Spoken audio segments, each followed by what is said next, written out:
একদিন সকালে একটি কুকুর স্কুলের দিকে যাচ্ছিল।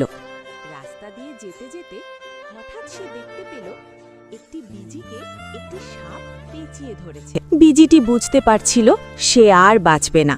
এই দৃশ্য দেখে কুকুরটি এক মুহূর্তও দেরি করে না।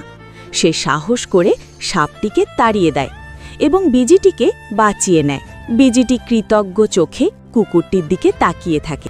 এরপর কুকুরটি আবার স্কুলের পথে রওনা দেয়। স্কুলের একদম সামনে পৌঁছতেই হঠাৎ একটি গাড়ি এসে থামে। কুকুরটিকে জোর করে কিডন্যাপ করে নিয়ে যায়। কুকুরটি কিছুই বুঝে ওঠার আগেই তাকে অনেক দূরে নিয়ে যাওয়া হয়। পরে তাকে একটি প্লেনে কাজ করানোর জন্য নিয়ে যাওয়া হয়। সেখানে তার ওপর ভীষণ অত্যাচার শুরু হয়। মারধর করে তাকে দিয়ে কাজ করানো হয়। যাত্রীদের খাবার দিতে হয়, সবার কথা শুনতে হয়।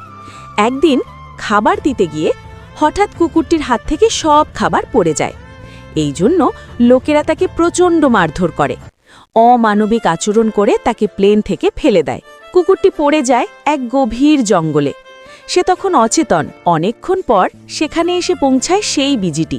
জঙ্গলের গাছগাছড়া থেকে সে একটি ওষুধ তৈরি করে।